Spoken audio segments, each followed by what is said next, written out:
Friends, welcome back to Once Upon a Pipe as we continue with part 2 of the Joseph Sitar story. I doubt many of us have ever in our lives had to walk 30 miles to get very basic medical treatment.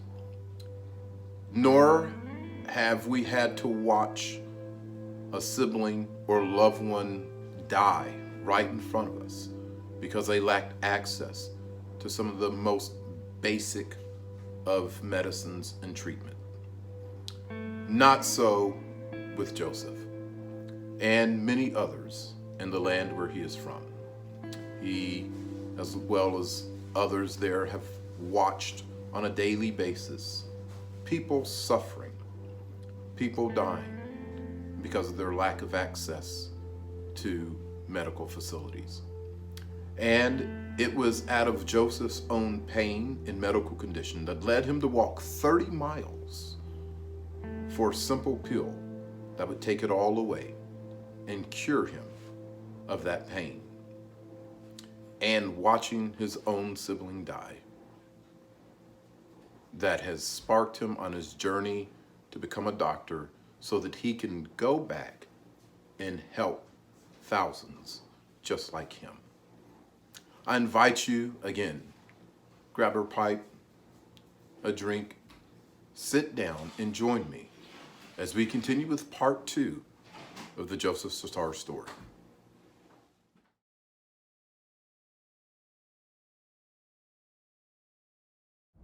So when you left, people knew your condition. They could see you in pain. Yes. They could see you suffering. Yes. And when you came back, you were well. Yes. Did anybody else try to follow in your footsteps? Yes.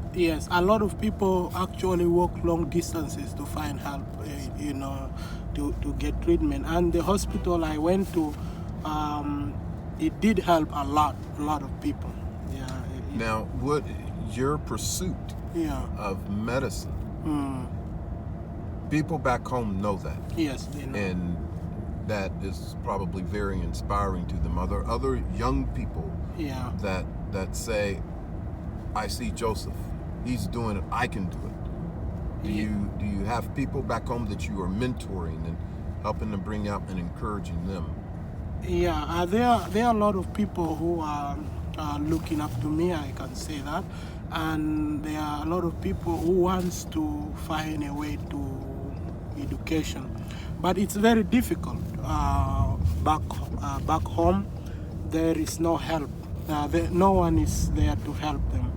Like me coming here, it wouldn't have been possible by people who have helped me and Barry and his family. It will not be easy for me to follow my dream if they were not there to stand by me and help me along the way. And there are many other people they are helping, people from my place who have the same problems. They are also every year they go to Uganda, where Bob went as well. Those are the people they are helping, people like me who have dreams, who are determined to solve the problems in their community, but they don't have help. So they go there to help them. Yeah. What is your story with Dr. Barry B? How did that come about, and that first meeting and an encounter? Yeah, actually, it was 2013. In 2013, Lowell Jenks, his friend, was working in South Sudan in the academy I was studying. And then it happens that we were good friends with Lowell Jenks. I usually help him in his vocational training, like clean around. And on weekends, on Saturday, we go out for community outreach with him. So I translate to him. I translate to the people. We did that for some time, and he usually comes here. And one day he returned back from the US, and he said, someone wants to talk to you.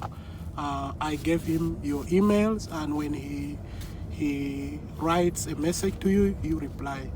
So I got Barry's message that he wants to talk to me. So I replied back, and he profiled me, and he immediately sent my profile, and he said, "You are an ENTJ, you are a leader, you are born to be a leader." And he told me, I don't have to walk alone. He will be there to help me and to guide me through. Since then, we have been friends and we exchange emails every day. Actually, we have thousands of emails together. I went to the Philippines, and in 2015, he came to the Philippines to visit me in the Philippines. So we stayed there, we did a lot of things together. And from there, we started going with him to Uganda, where he helps other students too. So we have been together since then. Do you see God working in your life, and when that happens, do others around you, can they see that you're different, that God is working in you and bringing people like Dr. Barry B and that connection? I mean, that's God. Definitely. I think God has been there leading all this all the way. And he always says, God has led him to me. And I think both of us can say that, God has brought us together. And we can't explain this. When I landed in Atlanta airport and I saw him, I can't take it in, Yeah. I can't take it in. But I think God has his hand in this relationship. So, and where are you going to be going to medical? I will be going to St. George University in Grenada. That's West Indies, Caribbean countries. And how old are you now? 26. Okay. Yeah. So you've had quite a journey. Yes. Quite a journey. Yeah. What about your family, Joseph? Tell me about your family. My family is back in the Sudan. They are right now in the refugee camp because there is still war and instability in Sudan. They have been in the refugee camp for the last 7 years. And I visited them last month, and they are still there in the refugee camp.